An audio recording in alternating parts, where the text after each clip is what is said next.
as usual, thank you so much for joining with us. So tough times, different experiences. But this evening, I'm really looking forward to the session because I keep on wondering, I myself keep on wondering, hey, what do business analysts do? What is this job? What are they doing? And I have been very curious, Taranga, to get to know what you do, and we could not ask for anyone better than the resource person this evening with a tremendous lot of experience. He was recommended to us, and I'm so happy that you decided to accept our invitation. And I know it's though COVID gives some people relaxed times, it's being hectic for IT professionals, and I'm pretty sure very much so for somebody like you. But thank you so much for joining with us this evening. And as you were told, the students who are coming for this session are following a completely online degree program, the BIT, conducted by University of Moratuwa. So we want to share with them the industry experiences, and we ask people to help us. So thank you so much for agreeing to help the students. I'm not going to, you have an impressive resume. I'm not going to go through that, but I'm sure you will explain that. But your experience in being, I think, having, since you graduated from SLIIT, you have been working in multiple capacities in diverse firms as in the area of business analysis. So what is, I think you are the ideal person to tell us about this. So without wasting much of time, let me invite you to do the session for today. Students, the usual thing, it's not every day that we get a person as experienced as Mr. Abesinghe. So you can ask questions, you need any doubts you want clarified and all that. I'm sure he would not mind answering your questions. So make the best use of the opportunity given. Thank you, and over to you, Tarang. Thank you. Thanks a lot. And I think that was a great introduction. Perfect. So as Madam said, pretty much I'll give a bit of an intro about myself, and I think I can make it brief as well because I think the most points were covered. So I actually started my career way back when I was actually 21 years old, and as mentioned, I was a graduate of SLIT, and in there I actually followed this course called or the degree information system. So that is in fact an IT degree focusing especially on information systems. And then from that, which, or rather that degree sort of focuses on both technology and business. And that's essentially where even at that point, most lecturers were saying, hey, you know what, there's a career called business analysis or business analyst, and then you should definitely pursue that. But I was not convinced really, because just because I follow a degree, it doesn't really mean that I want to do that job, right? But then I was thinking, you know what, I do want to learn more about it, but first let me get the grasp of what this IT industry is all about. So I actually started working as a developer, especially freelance in the beginning, and then I start moving into certain organizations like MicroImage, which specializes in human capital management software. And when I was working as a developer, I sort of realized that we are building a lot of solutions, but then where are these things coming from? Like, who's asking for it? And then how do I know that what I'm building makes sense to the people that are using it? Because I can be building anything that has been asked of me, but in the end, someone has to use that, and then they have to be happy. But then, do I know whether they're happy? And if they are, how did the people that planned the whole thing knew that people are going to be happy in the first place? So that was, a bit of a puzzle for me. And then, the more I dig into that, the more I realize it actually happens at the top of the game, where these people, or this role called business analysts. So these, the people that plays that role has a significant influence on realizing what the customer needs and what sort of influence they have in terms of what their needs are, and then what they demand. And from that, this is where the business analyst would go and capture that in essence and make sure that they meet the expectations. So the specifications that the business analyst would provide me for me to build as a dev were very specific to every single detail. And then once I build that, it goes to testing, and then it goes to the customer, and they're like, perfect. This is exactly what I wanted. Everything's great. So I'm like, well, what is this magic? I do want a piece of it. So after that, that's actually where I moved to JKCS and John Keel's Computer Services as a BA. And that was a bit of a tough decision because moving from a developer role to business analyst required a lot of essential skills. And also, I was basically put it in the middle of the sea, where straight away I was given a project. So that really had a lot of risk for me because BA is not something I've done before. So that's where I did a lot of research of my own, and I realized that your strengths in character comes into place, because if you're an independent learner, if you're able to have a drive and drive towards success and have a very focused mindset, then that's where you can do anything that you want out of life. And that's essentially where I did my own research. I learned about BA as much as possible, and while applying that. So part of the resources available, which we'll cover as we go along, is this institution called IIBA. That's International Institution for Business Analysis. And they have produced this massive manual called BABOK, Business Analysis Book of Knowledge. And not many people read that, by the way, because it's either too complex and too much to read. But for me, that was a challenge, and I did that. I read everything, and while I read it, I started applying it. Everything I read, I applied, and I saw what worked and what didn't, and that really gave me an edge. So in that case, whenever things get complex, I did see certain avenues that others didn't. And the more I saw that, the more experience I got in it, the more capabilities that I was able to build into myself, and then through that, start achieving more and more. So I was put into even more complex products, and that also became too simple for me. So then that was actually the service organization sector, right? Which is John Keel's Computer Service was all about. And then I want to experience, hey, what about the product sector? So service sector is about, you have a client, and then for that client, we are the vendor, and we are giving them a solution. But then how does it work when it comes to the product sector, where you build products and then you give that to millions of people? So how do you possibly capture requirements of millions of people? So that was, again, the challenge for me to realize, which is where I moved to Pearson. So Pearson, just like Wiley, is an education company which focuses on building education materials and software to its market. So that's where, again, I was given a tough product to work with. But then again, when I went there, most people like, what, we should take people that knows the domain, because if you get someone like you brand new, it's going to be havoc. But again, I was able to deploy what I learned. I was able to dissect the domain, learn it one at a time, but also with priority, so that I know exactly what I need to learn right now. And I started with a high level picture of learning the business first, and then the market and associated products. And then I dig down more and more into the product I was assigned with. And the more I realized about the product, the more connections I was able to make about what it does. And then in the end, I sort of mastered that to the point where I was the point contact for the whole product. So that's where everyone in the organization would come to me for it.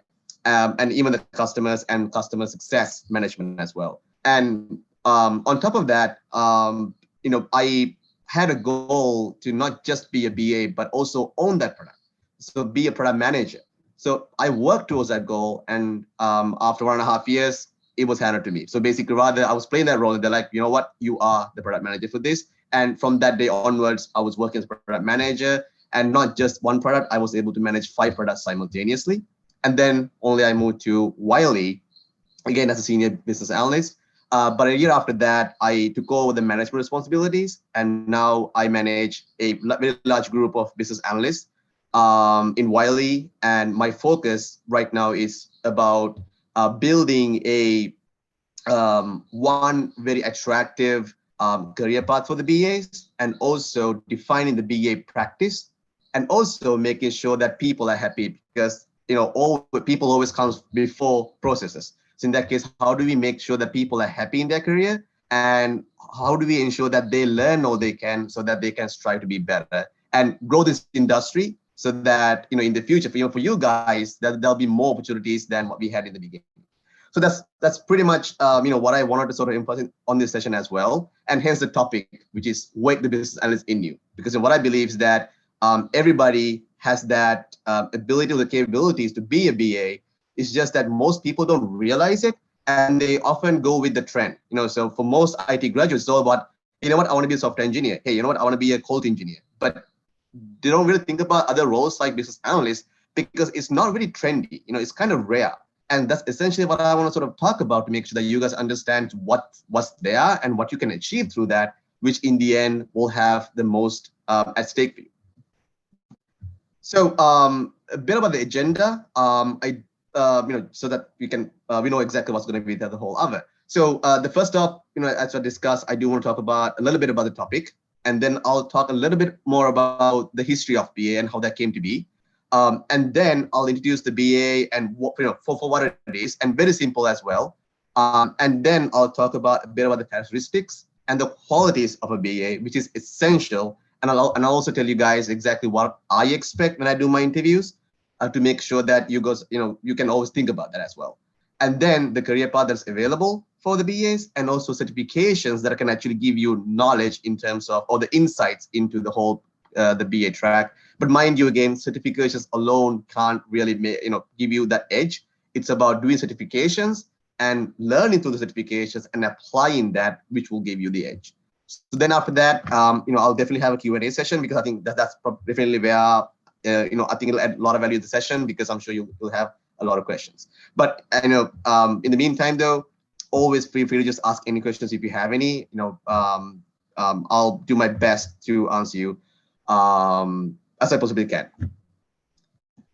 Great. So fun fact: most people in even my company ask me why the title called "Wake the Business Analyst in You." Like, it's a matter of just sleeping and waking up. Are you promoting some sort of a morning resume?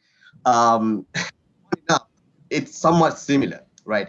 Because as I said, we do have hidden skills within us, and we have certain traits, and then we have certain attitudes, and we have certain behaviors inbuilt in us, from our parents, from the environment, and from the environment, and things we have picked up along the way.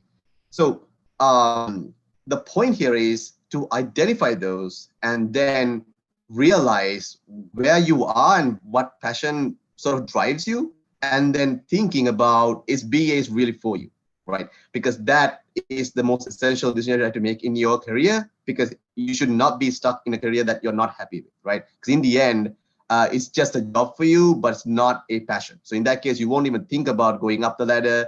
And for you, it's always just about, what, I have to wake up tomorrow morning, I have to go to job. Once you are in the job, you're like, what time this thing whole ends, so I can go home and relax. So, but if you're doing the job with passion, then it's all about, when can I go to job again? When can I do this? So it becomes more than a job. It becomes your hobby. It becomes part of your life. So to do that, first, I do want you guys to think about these specific points that I actually tell my BAs to think about. First off, valuation, right? Identify your key qualities and values and the passion that's there for you. So, first thing, like, what do we think by key qualities, right? Key qualities are essentially, it's about who you are, right? What sort of qualities you bring. Your whole, your character is pretty much, what as quality. And then with qualities, you bring values in, right? So the qualities provides value to society. It provides to the next person. So then that value, combined with passion, is exactly where the value can be maximized. Because if you don't have passion for something, then those qualities and values will be just sitting idle by, and then day by day they start degrading, right? Because you're thinking, what have I done with my life? But there, when you have passion, that's where you're thinking, hey, you know what? I do have a set of qualities, but I do need to improve, because I shouldn't stay where I am today in next 5 years. So where should I go? So that can be driven if you have passion. So that's where you have to think about, okay, if I want to be a BA, and do I really have the passion for it? Do I have the set of values for it? And do I have the qualities that is required to be a BA? And again, frankly, when it comes to my interviews, these are the things that I do check, because what we also want is people that just want to build up their career and then make this industry great, as opposed to just change tracks, or think of, what, I'm just going to retire after 30 years old.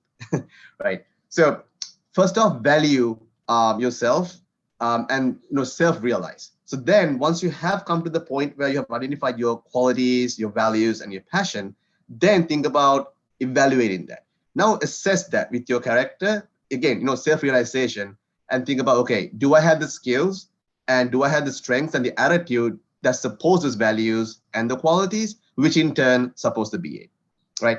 And then once you have that, then it's about realization. Now think about or realize yourself, okay, I know where I'm right now and what sort of gaps are there when it comes to being a BA, because if the BAs are saying to be a BA you have to have these sort of things, do I have that? And if I don't, then these are the gaps. But in that case, if I have the gaps, what should I do to improve that, right? Because there's no shame in improving. Everybody has to improve, right? I'm at this level improving, my manager's improving, my manager's manager is improving, even the very owner of this company is improving. So there's no limit whatsoever. So you have to think about what sort of gaps do I have and how do I improve that? And once you come to that typical point or a pivotal point, might I add, that's where you realize about yourself. So then we come to the keyword, which is wake. So that's where, if you say you are at the stage of wake, that's where you have fully realized your competencies and you've done your research and you're on your way with the improvements, and those improvements have taken place. And that's, and as a result of that, your competencies, your attitude, and your passion has grown to pursue your BA career. So that means you are chasing the BA career for the right reasons, not because of anything like, where we usually, get this feedback where like, people go for jobs because of salaries or because of fame and, different, or because of the trend. So these ideologies can't really help you when you're stable in your career, because what we want is for you to have a drive, right? So to set that drive, you have to be fully awake. So what I'm hoping to achieve through this session is to give you that realization. But waking up basically belongs to you, right? So once you find out if you have passion for this, and then if there are gaps, then obviously you're very welcome to reach out to me or anybody in the BA community, learn more about it, and then improve yourself. And then before you come to the interview for internship or even for a different position that considers business analysis, prepare yourself on that sense so that you don't have any gaps. So then, you can ace the interview and then you can start performing. Perfect. So, with that, I'll now go into the content of exactly what business analysis is. But before that, I do want to talk a little bit about the birth of business analysis. That's kind of fairly important to understand. And that's essentially what brings out the essence of business analysis. So as you know, the first computer was founded somewhere in the 1940s. And after that, when it comes to engineering, it was essentially about building computers with a lot of features, right? Different capabilities or different functionalities. And so people can say, hey, you know what, my computer can do this. And then when it comes to this computer, it can do even better. So because of that, most of the software engineering, quality engineering, these guys were focusing, and also system analysts, as said, these guys are focusing so much on how can we improve a computer. And this focus was actually what brought out the whole applications and development in our OSs to make sure that we don't just build or improve computers, but we also focus on how can this technology help our businesses to grow. Because in the end, what is a tool but has to be used by a user, right? And so if you don't have a proper use, then what's the point having a tool? So that's essentially where the businesses from that time to 1990s actually. So they were focusing, okay, how can we convert this technology into actual use? So that's where they realized, you know what, rather than having technology like computers and all that just as a separate tool somewhere, let's use that. So where we had manual processing, like where you are entering some data, let's put that into the computer, because that in that case will store in a single place and people can access centrally. So like that, different reasons were there for the businesses, but at the time it was just an enabler. So what you mean by an enabler is just supporting the businesses, but it wasn't driving business, right? Because again, there's just tools. But then the businesses were growing. Internally there was a lot of demand. Externally, the market was changing, and now the business had to adapt. So rather than focusing on their products and delivery, then now they thought, oh, you know what? How can we optimize the way we work? How can we optimize our business? So let's bring in technology and let's have some edge but that edge has to be very thought of because, well, in the end, who's going to use it, right? Because then they realize that the technology is not just for us to use as business people, but it should also be used by our consumers, our customers. Oh, great. So in that case, now we are giving technology out to customers to use. So in that case, what do they want? Now imagine if you're a business and if you have 10 million customers, how do you know what that entire 10 million want? And even if you know, how do you know that you can deliver everything that they're asking? It's impossible, right? So in that case, how would you prioritize and give set of, or rather, how would you prioritize their expectations and deliver exactly what they want so that the whole 10 million will be happy, probably not delighted, but they'll still be happy with using your product. So that was a challenge. But then again, complexity kept arising because in the end, people are people. People have different desires, people want different things, and people have different needs. Because of that, the requirements got more and more complex. And then at the time, we had, again, engineers and we had project managers to manage this product or the projects. And, so they were delivering work. And or rather they were doing different functionalities and different features in their products. But then they will keep getting stuck and they will keep hitting problems where the consumers were rejecting some of their products, or are they just saying, you know what, you're not giving me what I'm asking for, or the business saying, you know what, I have given this project to you guys, but you're not giving me what I want, and we still get that, right? But then where's the problem? Is it the team not doing their job properly, or is it the project manager who's not managing the project properly? Well, what they've identified is that it's essentially they're not understanding the requirement enough. So why is that? So why can't a software engineer understand the requirement any better than the project manager, or vice versa? Well, the problem is lack of emphasis, lack of expertise. Because what they have realized is that the requirements are keep changing. And as the expert, you have to realize these changes. You have to make sure that these changes are anticipated and already sort of defined with the business so that they know what they want. Because they saw the challenge as somebody has to go and tell the business, hey guys, you have 10 different requirements, but maybe we can all put this into one, and let's make sure that this one requirement won't change, right? And then how do we not make sure something will change? Well, that is a challenge. And as the BAs, that's essentially where the BAs actually work towards. And that's how the whole BA role came into being, because then the engineers started taking up that role a bit more and bit more and bit more. And they're like, you know what? Let's make this, it's already a discipline. So, let's build discipline around this. Just essentially where, as I said, IIBA came into picture. So this is where they were like, you know what, let's have a body of governance and let's build discipline so that we know exactly whenever complex requirements comes in from different businesses or different individuals, we know how to handle that. And then through that, we can make sure that when it comes to software engineers and project managers working on their projects, they won't get impacted by requirements changing and not identifying the proper requirement, and they're able to deliver the right thing on time.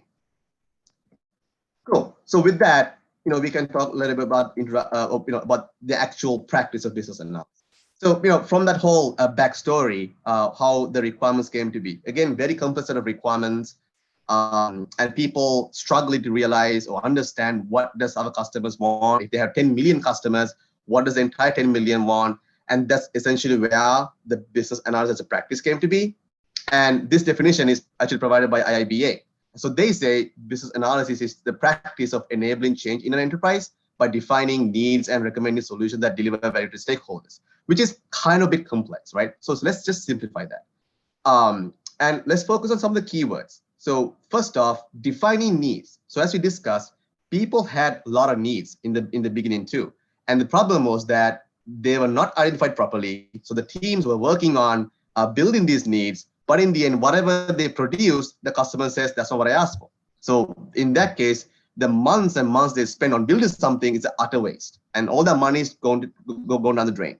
So that's where, as a BA, the first essential part comes in is defining needs, meaning that you are confirming or solidifying the need, saying this is exactly what the customers need. So if you have 10 million customers, this is exactly what the 10 million customers need.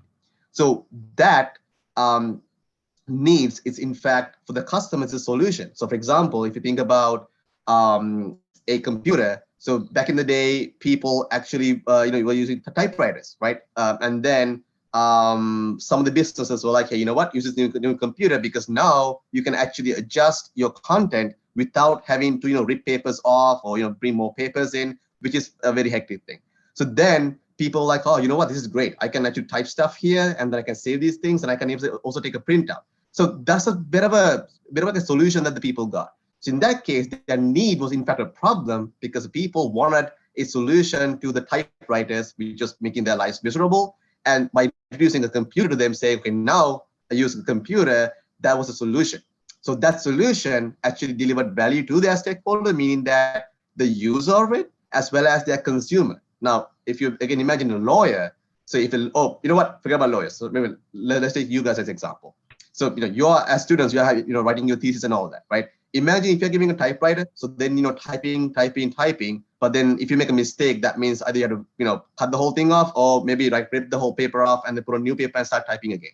But then with this, with the use of computer, that eliminates that, right, completely, and then that delivers value to you. But from the value that's given to you, that adds value to whoever that's going to review your work, because for them reviewing is also completely online, so much easier, and then it's easy to print as well. And then after that, and once you master that process of writing in the computer, so then it's a matter of you guys going into the industry and build that practice. So in that case, you're adding value to the industry as well, not just yourself. So the value, as we talked about it, is just a train of values. It goes everywhere. So it's not just to yourself, but to everyone around you, it has value. So that's why solutions are what matters. And in that context, what we talk about here again is, as you can see, the practice of enabling change in an enterprise. So when we say enterprise, we don't just talk about a business. We also talk about people. We also talk about community. We also talk about just the entire society.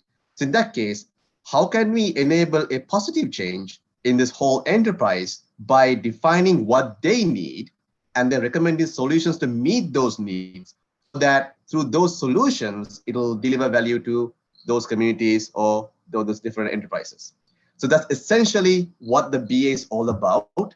It's about understanding people. It's about understanding their desires and making sure that they are able to convert that into actual requirements, and then giving that to whichever the technical folks that you are dealing with, saying, hey, build this. And once you build it, I guarantee you that people will love it, right? And that's essentially why we have this role.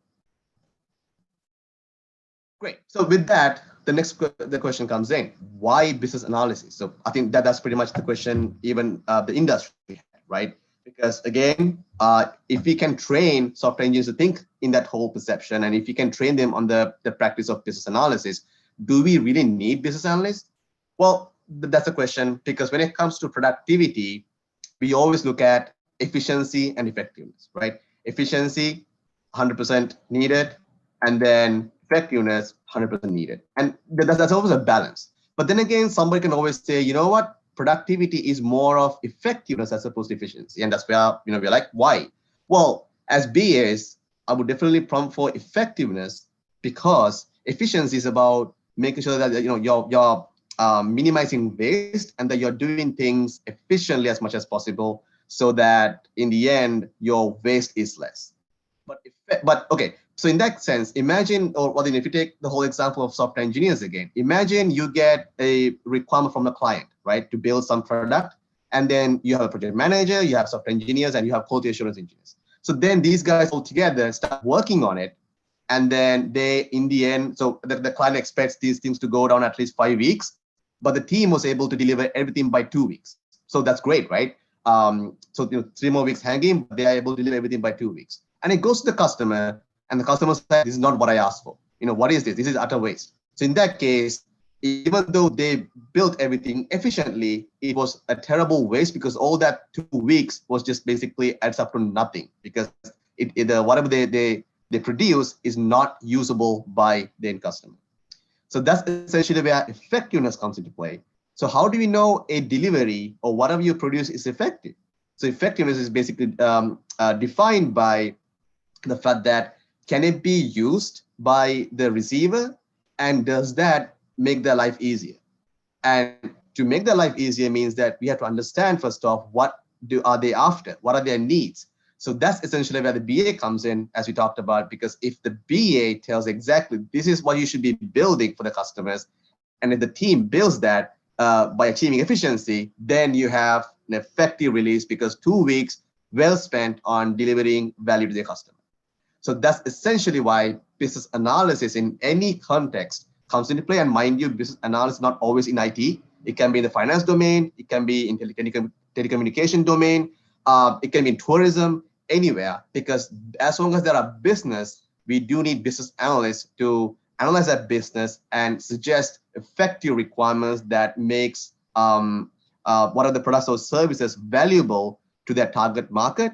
And in that sense, they are making whatever is given to them more effective, which in turn gets more customers or market share to the business and more profit in the end. So that's essentially why business analysis is a trending role in Sri Lanka, and mind you, around the world as well, because more and more business analysts are required to understand this concept and to build products that the customers are requiring, as opposed to giving something that the customers might use. Right. So before I come to that, do you guys have any questions?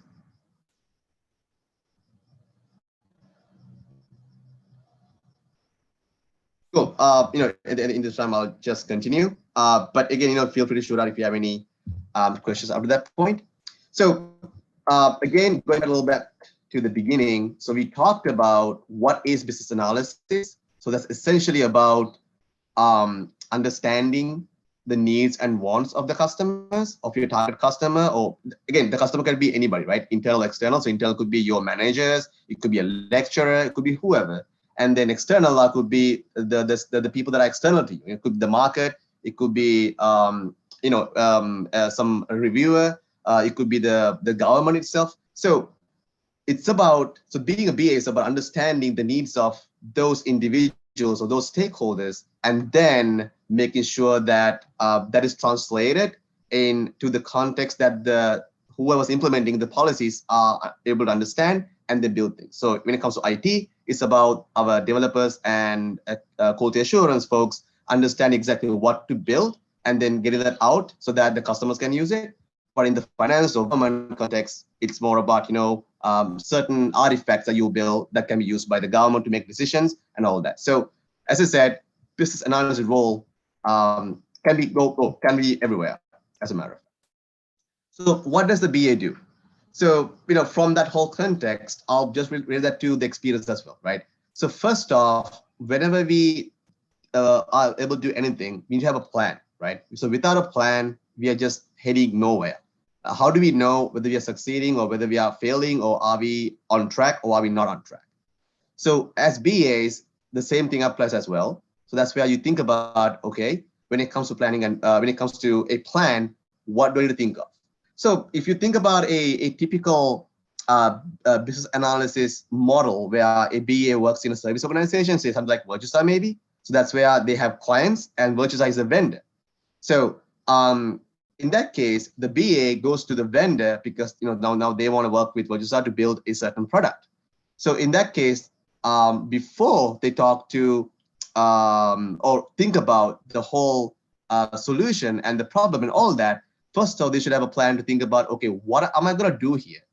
What is this business? So like imagine you have, okay, so you have University of Moratuwa as the client, right? And Moratuwa is the vendor. So in that case, as a BA, the first questions are, what does University of Moratuwa do? What is their staff is like, and what are they after, and why are they asking for the solution right now? And then as a BA, what do I know about the solution? Now imagine University of Moratuwa asking for an inventory system. So then what do I know about inventory systems? So if you don't know, that's where you have to make a plan and get your own knowledge transfers, right? So you go and you can Google and do your research, and you can talk to folks in University of Moratuwa and get more details about what is this whole context of inventory management system? Does it differ from whatever the systems that we have in the world right now? And do they need something unique? So it's about you planning your approach, because approach is what gives you a drive, right? So once you have the plan and your approach, then it's a matter of actually extending that conversation even more to focus on the strategy of it. Okay, so now I have a plan, and now I want to know more about your strategy. So that's where you first off try to identify your stakeholders. So the people that have interest in this project, right? What do these guys want? And what who are supporting this whole inventory management the solution, and who's against it? And if they're against it, why are they against it? So why do they think that they don't need an inventory management system? And for the people that are requesting for one, why do they want an inventory management system? So those sort of strategies, and then also what does the overall University of Moratuwa, what do they want to achieve through this inventory management system? Is it only for a certain department? Is it for all the departments? Is it for the user students, or is it only for lecturers? All of the different these questions has to be asked there to make sure that you understand the strategy behind it. So there aren't any specific techniques, but this is where your experience and exposure comes into place, because it's about you asking the right questions from different individuals. And this is where the sort of skills that you build will be based on how much you learn through your experience. So getting to know the strategy essentially can be by talking to the stakeholders, and also by doing document analysis. So if someone says, hey, you know what, here's our report of how we handle inventory management in University of Moratuwa, you can take a look and think for yourself, okay, that's where you can go through the document and identify all the problems or concerns they had while operating. And then what sort of things are missing already? Do they have proper performance parameters to measure how well the inventory is being performing? So all the different things you can think about at the strategy analysis level, and then come to conclusions based on thinking, you know what, okay, now I know what the sort of strategy University of Moratuwa has to decide on the fact that they wanted this whole inventory management system. And I also know who is supporting to have a inventory management system, and who's against it, and who's opposing it. And I also know why. So in that case, I can definitely make sure that I support the ones that also are opposing it, but making sure that they are sort of parked somewhere. Otherwise, they might implicate the whole process of building this system. And then also, when it comes to requirements, who should I reach out to? Should I be talking to the dean? Should I be talking to the lecturers about it, or should I be talking to the admin management about the whole inventory? So who's going to be the source of requirement for you? So those are the things that you have to decide in the strategy analysis phase. And once you have that, it's a matter of then going to the elicitation. So the word elicitation, don't think that's very complex, because elicitation is basically gathering. So it's about gathering requirements, but with analysis. So that's essentially where what we talk about is that now once you have the sources of requirements, now it's a matter of you going to those folks and getting the requirements out. So that's where you can use a lot of techniques like interviewing. You can have workshops. You can do surveys, if your audience is large, and then start getting more and more requirements. So you can ask, hey, you know what? So you guys want an inventory system. What do you want from it? So as a lecturer, what do you want? As the admin manager, what do you want? As a student, what do you want? So like that, you can have a sort of target people as well. And from that, you can elicit your requirements. So as you do along, the first off is about gathering. Making sure that you gather what they have to say, and then it's about you doing elicitation, which, as I said, is about gathering with analysis, which means that once you have gathered requirements, then you break it down, and then you try to see whether it makes sense. And then if it does, that's good. But then if you need more details, that's where you go reach out to them and fill in those gaps. And also you make requirements on top of it, right? For example, your requirement source would say, I want my inventory management system to track all the textbooks that we have in the university, right? But you can always say, hey, you know what? We can actually add a barcode to those books, and then through that we can get a barcode reader, and then through that we can track. And then the person's like, oh, that's great, So I thought, we're going to count the whole thing, by hand. But if you have that system, that'll be awesome. So in that case, you're adding more requirements to the whole strategy, which is exactly what we want, because it's about, remember, the customer's convenience, and it's about meeting the customer's expectations. You're making things better. So the elicitation is about you asking questions, and you're getting clarifications, and you're basically finalizing your scope to the point where you don't have any doubts. So you know exactly what the customer's after, and you're able to know, or rather able to realize that if you deliver this, and that will have less changes, because you are able to understand the base desires of the customer. And even if there are changes, you can also anticipate that these changes are not going to be very impactful to my business as much as are, because those will be very trivial changes. So then once you are done with the whole elicitation phase, then it's about moving into requirements analysis. So that's where you would take the requirements and you break it down to the most atomic form. And when you do that, you have to think about the workflows, right? Now, as I said, you are talking to your specific end users in the strategy analysis, right? The stakeholders who's interested in it, the whole thing, and also the people that might be using the inventory management system. So in that phase, it's about understanding, okay, what does each and every person want? But then what is the process of the inventory management system? How does it usually work? So once you're in it, how do you create, or how do you put an item to the inventory? How do you track it? And then how do you know that whether some things were, like, say, destroyed or something? How do you track that? So what sort of strategies are lying there? So the analysis is all about realizing that and then making sure that you are able to connect the dots. Like every single process, you're able to connect the dots so that, you know, from the start to end, inventory management works this way. So that you can actually say as a landscape plan, or you can actually call that the architectural map. So that will show what the inventory management system can do end to end. So at the end of that whole requirement analysis phase, it's about you utilize the effective tools and coming up with your analysis.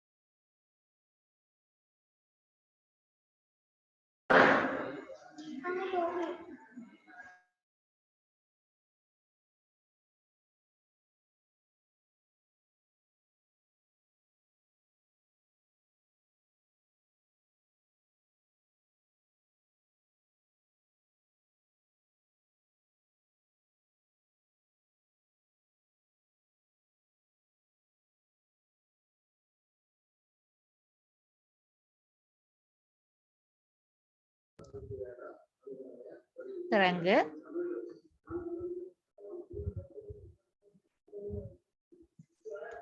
Sumandu.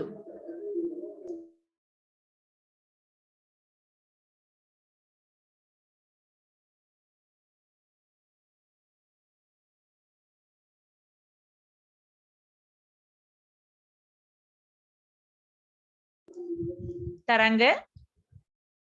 Design or the architecture of your requirement or the solution. And then when you have that written down, or, you know, that doesn't really make so form, people, so We this that lost you you, using OB, Taranga. We you know, do they lost want you to for a improve? few Now you can minutes. run well, you have to say button and have to have the minimize all, you know, these things can be improved. Like, you know, maybe the how you show data and then how you show the stock. These things can be improved, and, you know, use different colors. So like that, you can talk about different small things, and that matters because remember, people interface with the UI. So if the UI is not user friendly, then people will just reject a system altogether.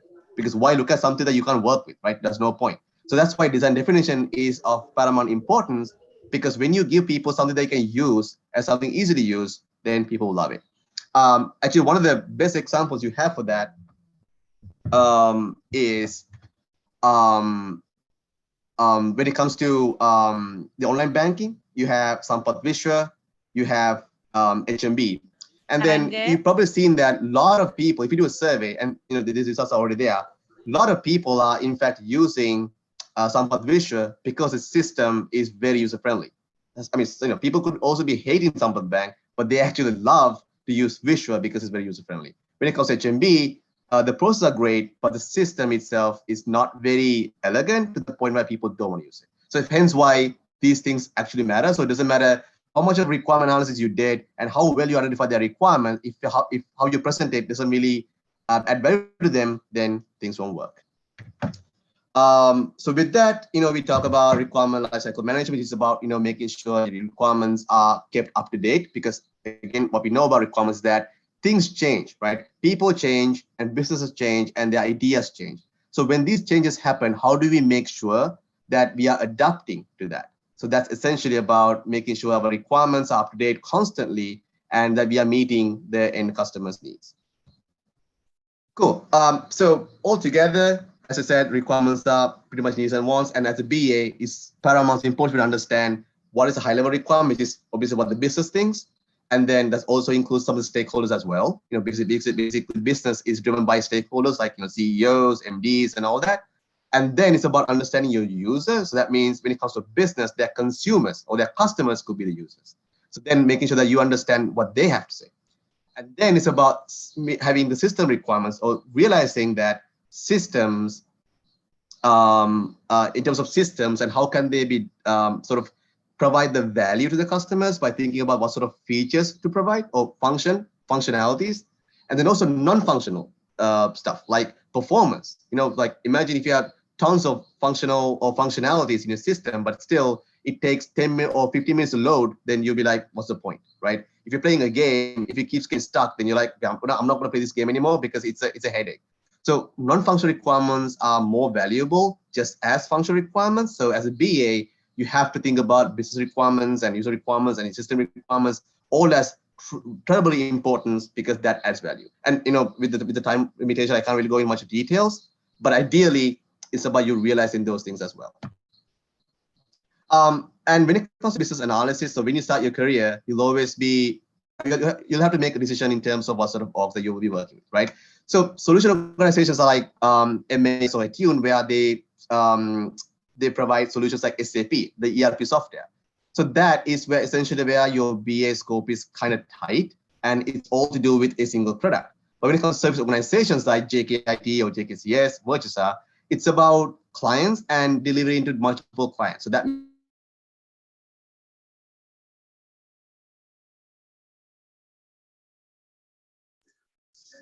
Taranga, we don't hear you. Hello. Hello? Hello, Taranga. Hey, can you hear me? Now, yes, we lost you earlier also a little bit. I tried to get your attention. Yeah. Now it's okay. Sorry about that. No, there. Oh, actually, when did you lose me? Yeah. That was just the slide before this, where we heard you from Sampath Vishwa thing, but just before that, we lost you. For the slide before that, slide before that. The one which had that. Yeah. Yes. That one. Yeah, okay. Yeah, we lost you for about a minute or two in that. We heard you from Sampath Vishwa thing. Great. Sorry about that. My connection is not that stable, I suppose. Yeah. Okay. Thank you. But you can well there, right? Sorry. Sorry, you can hear me now properly, though, right? Yes. Now, yes. Perfect. Yes. Great.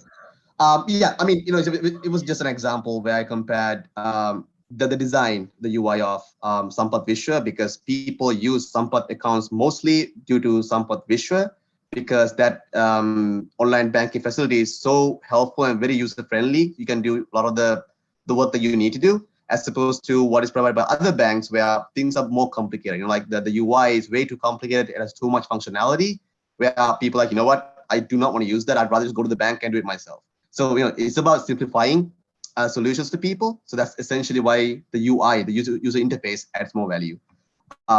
That's a bit that I wanted to cover. And then I was just talking very briefly about the requirements, the types of requirements that we have. And as a BA, you have to think about the business, what the business needs and what it's trying to achieve. And then the users, meaning your customers of that business, what do they want as well? And then based on those information only, you should be thinking about, okay, what sort of solution I'll be providing them. And that's a solution you can break into two very key aspects, which is functional and non-functional. So the solution can contain functional requirements, meaning what sort of functionalities are given or capabilities that the people can use. So for example, adding a record for the inventory and tracking the inventory. So those are very functional things. The non-functional. So when you want to track the inventory, how fast can you do it? If it's taking forever to load, then you will say, you know what, I'm not going to use this system. It's pointless. So because of that, non-functional requirements are, in essence, are more important as well. And in interviews also, I get this question quite a lot. Where I ask people, when it comes to login, do you think that's a functional requirement, right? And is it part of a feature? And people say, yeah, and which is true, right? So when you go to a system, even if you take Zoom, for example, you have to put your name, sometimes a password, and log in.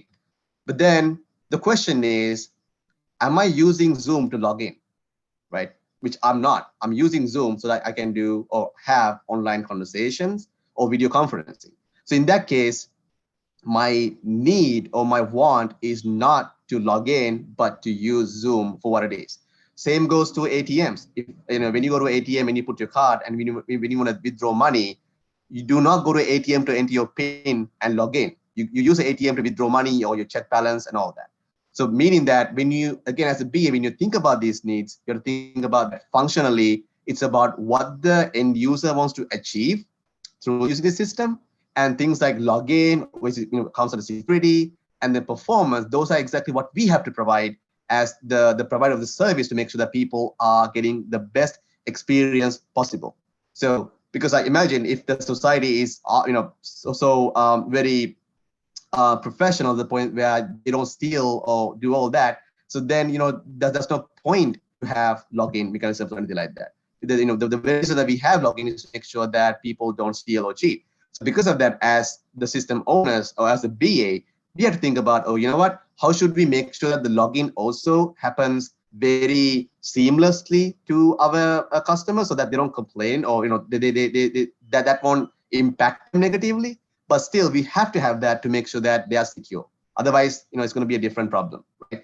But then you have to realize is that people don't use systems to log in, but they use systems so that they can achieve what their end goal is. And that end goal is what you can identify by thinking about the user requirement, the end user requirement, and also the alignment that has on the business requirement, right? Cool. So bit about this. So different scope for the business analyst. If you're working in solution organization, that's essentially where you sell certain solutions, you customize these solutions per your client. And then you also have the service organizations like Moratuwa, where you work with different projects, in different domains. And then you also have product organizations like Wiley Pearson, where different products are built, and that has millions of customers. So that's essentially where the problem or the complexity gets more and more, because when you work for a solution, as long as you tweak the product per your client, you're good. Service organization, same thing. As long as you meet the expectation of your customer, or rather your client, then you're good. You don't really have to think about the client's customers per se, right? But when it comes to product organization, that's essentially where to focus, because it's all about the end user. If the end user is not happy, it reflects back to the whole organization. So as a BA, when you're selecting your career, now think about where do you want to go? Because if you start in a product organizations, things might be tough, but you'll learn quite a lot and you'll adjust and you'll start building a career. But then if you're going to service organization, same thing. But then if you go to solution organization, your exposure to the whole business analysis and complications will be so much less. That's where you might have a less advantage in your career. So that's something for you to think about when you're picking your career as a business analyst as well. Now, bit of the finalists, which is about characteristics and qualities of being a BA. So again, as I said, it's about what's been instilled in you, what's like, how you're built, as opposed to what you always learn. But there's no way that says that, you cannot learn, right? It's all about you learning and adjusting, and you can always look at somebody or read something and then adjust that behavior if it's a best practice. So it's about making sure that you're continuously learning, as opposed to just stop and think, you know what, I'm all good. I'm just not gonna learn anymore. I'm just gonna do what I do now, and then just go to work every day and come home and that's it. That won't really work. So as a BA, you have to improve with the industry, because you're one with the people, meaning that it's all about you realizing the value that you provide to the people and to the organization and to your teams in terms of requirements. So primary characteristics that I would say is technical knowledge. There's no way that we want BAs which are non-technical, because if you're performing in a certain industry and if you don't know the industry, then it's pointless. How can you understand the customers if you don't understand the industry, right? So technical knowledge doesn't really mean technology. It means that if what are the domain that you're thinking of, that domain's that domain's whole subject matter expertise is something you should be having. So for example, if you're a BA for a finance domain, then you should understand accounting management, and then you should be probably qualified like SIMA, Chartered, etc.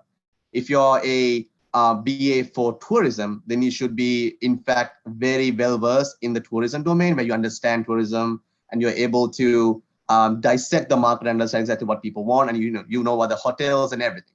If you're a BA for the technology, as I am, So then it's a matter of knowing technology, right? So that means, coding standards, even code as a matter of fact, and then how the whole implementation work and all that. And especially when you're working with a team, right? It's very important to understand these things because then you can relate, right? Because part of being BA is about being empathic, understanding the other person.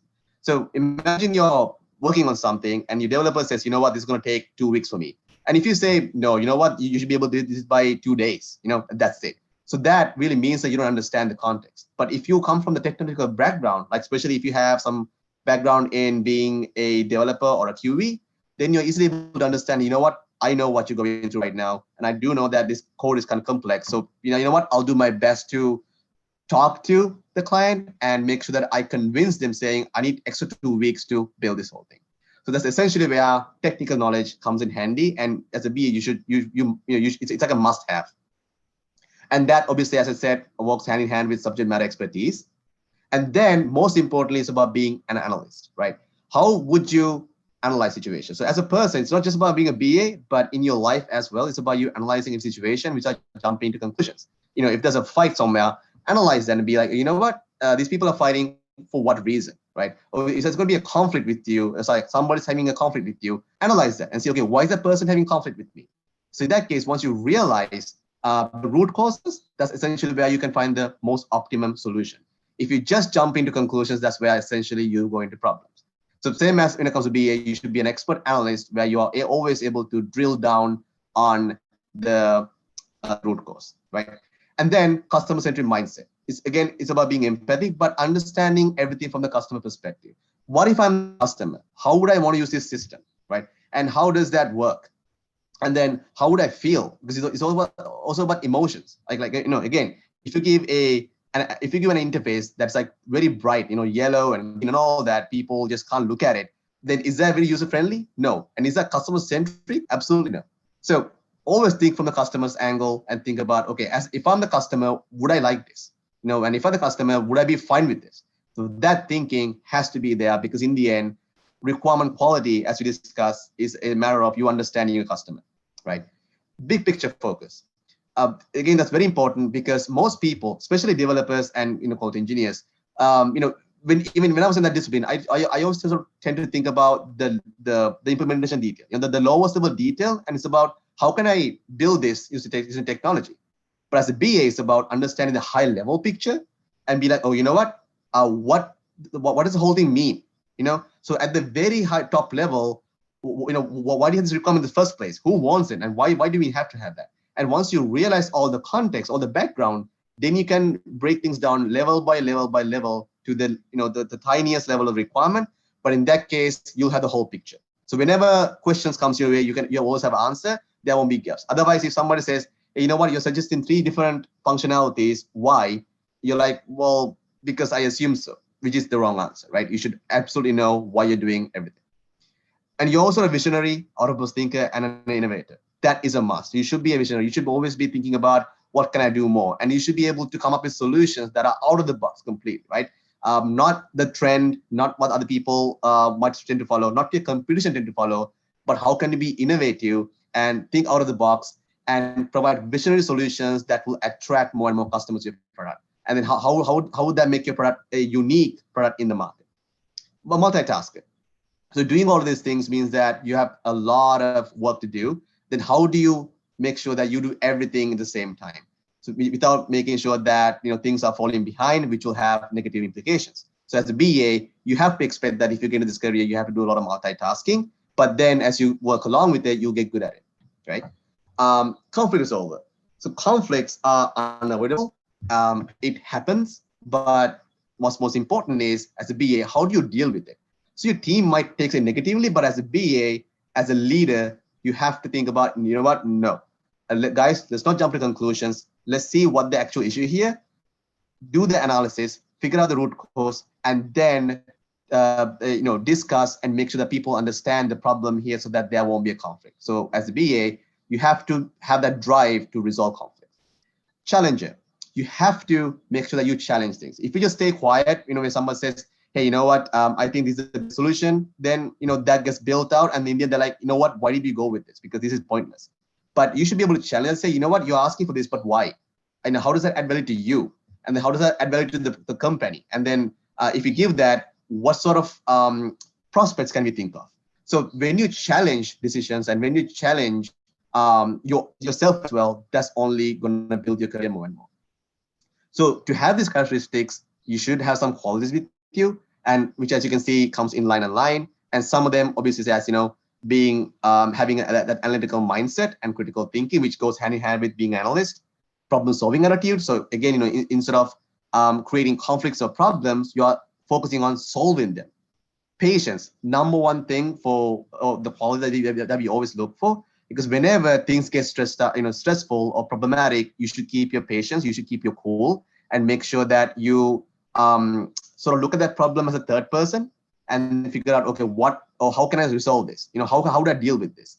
If you're driven by emotions, that's essentially where you fail, because then the response is also emotionally driven.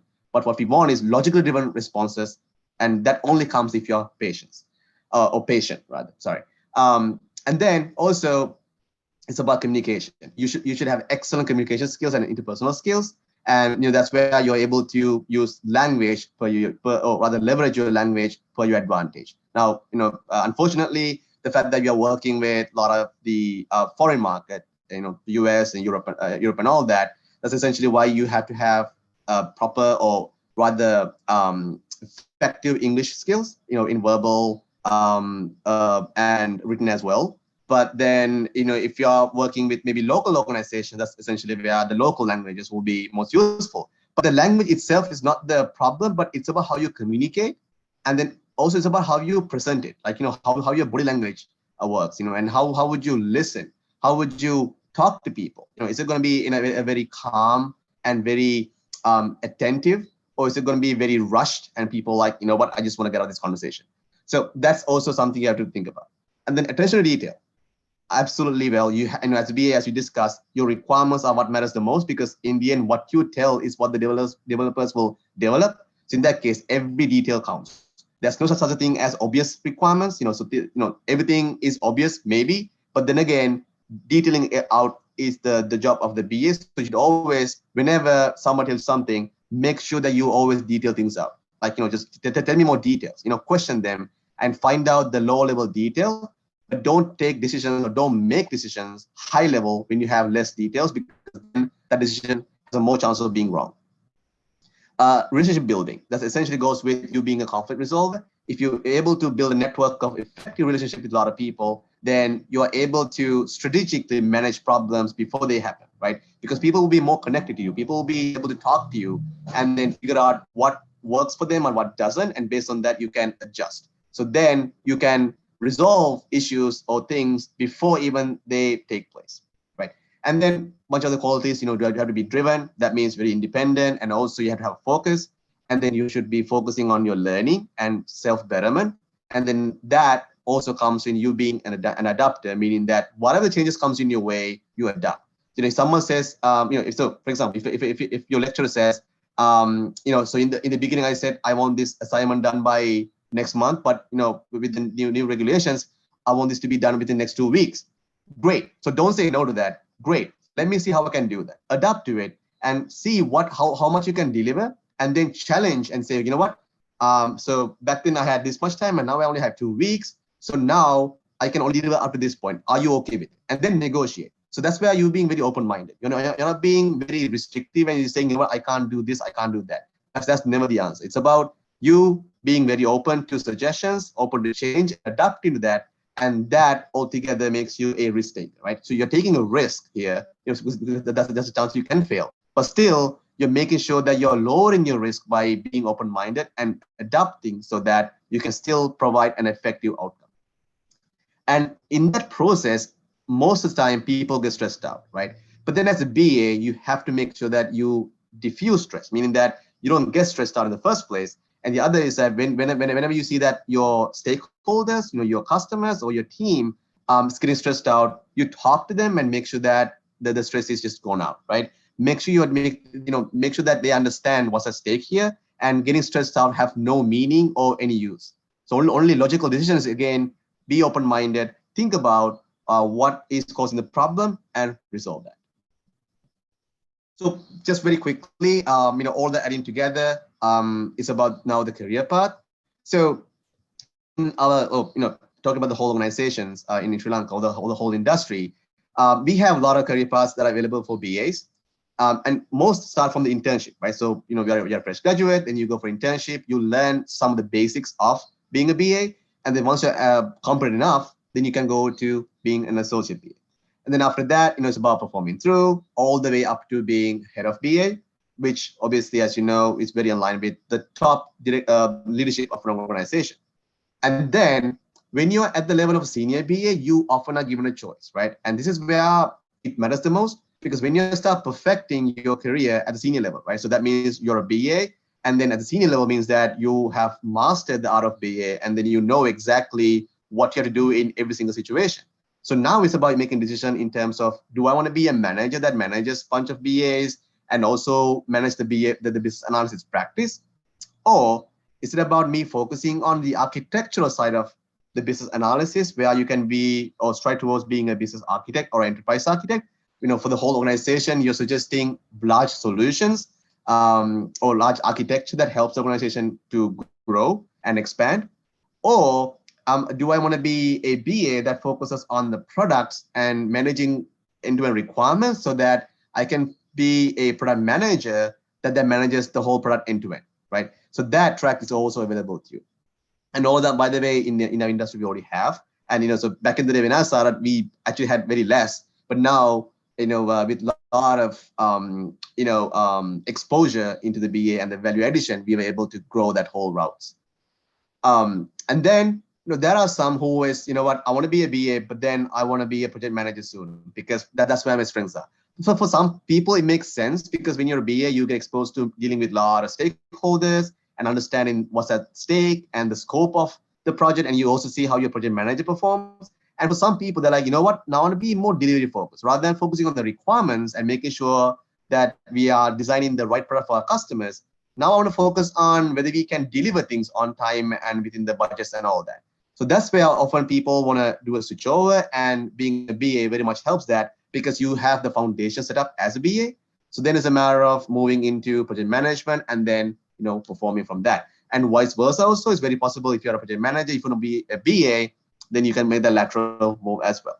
So, in industry, we have this thing going on quite often, where people move from different aspects as long as it serves their needs. But then when it comes to being a BA, though, as I said, the generic location is always being an intern and then hitting the associate and then BA. But then there are some that I personally prefer, who are actually software engineers or quality engineers in the beforehand, before thinking of transforming or transitioning into the business analyst track, because that adds most value. Because for one, they understand how the whole implementation and the project structure and everything work. And number two, they come with a fresh perspective, where they understand the problems and complexities of being in this industry, and also being a software engineer. So in that case, when they are BAs, they know exactly they can relate to the team, and they're also able to understand solutions more closely, because they're very technical as well. But then if you're directly going for intern and associate BA level, then what you're missing out is the fact that you have the knowledge in the BA, but when it comes to technical aspects, you'll be blind to it. So what you can define is the end customer requirement, but after that, how does the whole implementation work, and then whether that's giving the right value, that you won't be able to assess, because you're not technical enough to understand the domain, right? So that's essentially where I would encourage you to personally always try to strive towards being a software engineer or quality engineer beforehand, get 1 or 2 years of experience, understand how the whole thing works, and then see whether that career track is for you, or do you want to actually jump into BA, because that's where your calling is. And if it is, then sure, jump in. And then, the most industry will take you as BAs instead of, taking you as ABAs or associate business analysts. And then from that point onward, your focus will be on business analysis, which is about, again, giving solutions, but your technical knowledge will definitely be an advantage for you to build career even further. And to add to that, there are a lot of certifications that are available at the moment. So as I said, IBA is the governing body. Right now, they enable certification type Lanka. So if you want to learn purely what BA is and get certified as a professional business analyst, then you have these certifications called, like, for example, ECBA, which is the entry level certification. But then if you have at least 5 years or 7 years of experience, then you can straight away jump into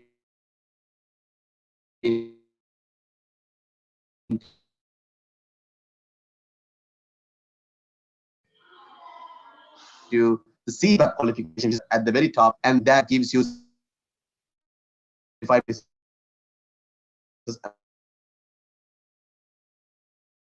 analysis professional certification. Even if Sri Lanka, any other country, the other is EMIPA, so which is not pure BA per se, but still has a lot of value in terms of realizing what your career is going to be. So definitely, read up on these things and try to see, what sort of certification fits you the most, and do that. And then, with that, you can think about your career ahead as well.